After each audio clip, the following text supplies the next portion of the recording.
These posters are done for the Harvard Graduate School of Design, the Loeb Fellowship. And every year they have, again, a lecture series, and they have fellows.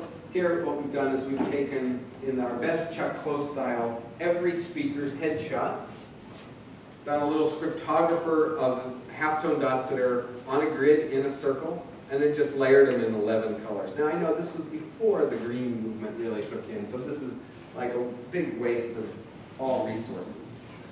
So, mea culpa. But it looks awfully cool. It's like digital Chuck Close up close.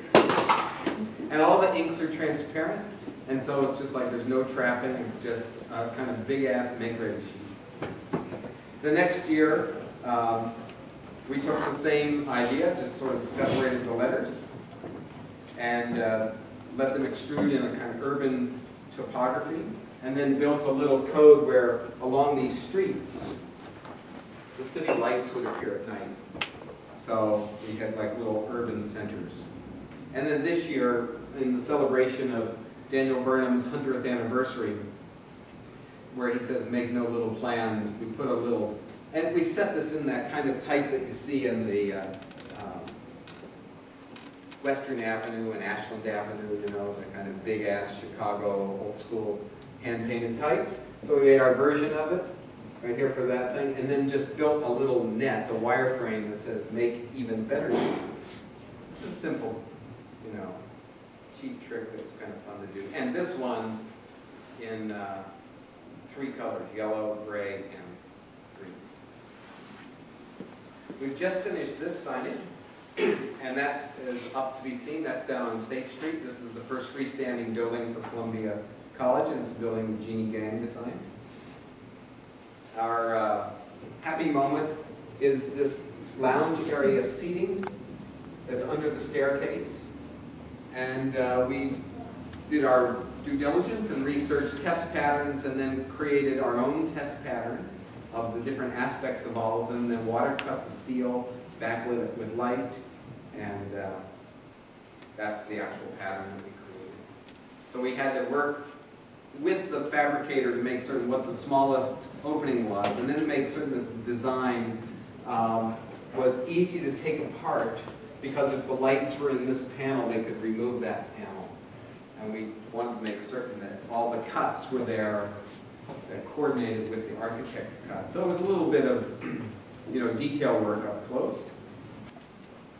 We were asked recently to make a proposal for the Third Coast Audio Festival for their identity, and now this audio video thing starts to, you know, be in our consciousness.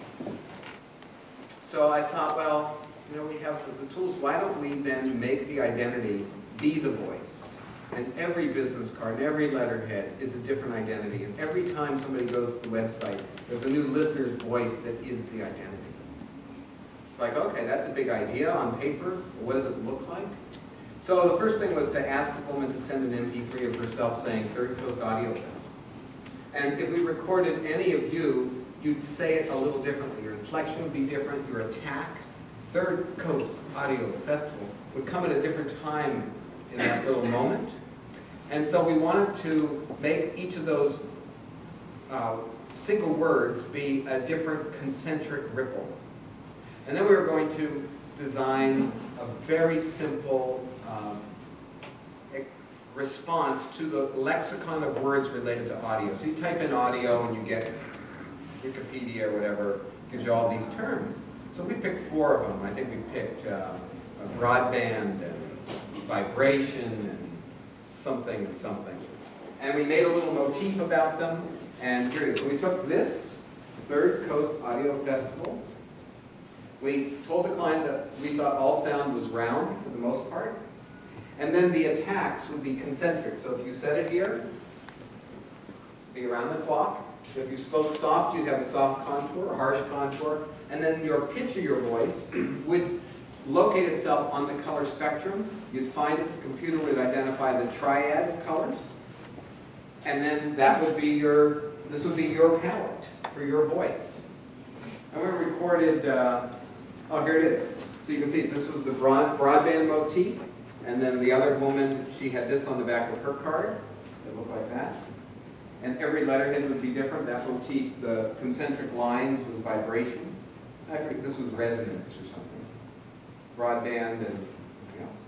And then when it was time to do posters, if you had a photograph where you knew who it was you were going to, whose voice you were going to use, you would layer it on top of the epicenter, which would be their ear. You'd have this amplified type that would be sort of like a reverse amplification. And these are the real codes next to the real person who said it. And if you didn't want that person, then you could still do things with like listeners who would record and send their MP3. And you could multiply them. But the deal was, we always wanted you to identify who the person was, how old they were, and what city they came from. So there would be a human presence attached to it. And then it would look very cool. So that was our presentation. We honored the, like the what if. What could design do for us? So now I think they are engaged in an identity program. I've checked recently and I haven't seen any change. So they'll hire somebody and they'll do something. But this was, our role was to enlarge their thinking, which was a kind of good place to be for design. Because sometimes design's on the receiving end of it. They're like, do you want fries with that?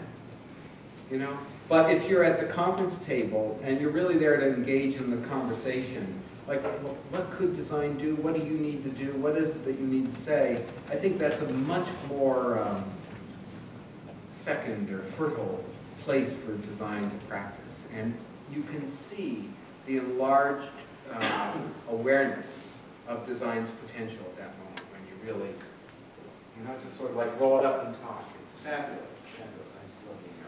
That audio-visual came to us on this request, and this is just recently.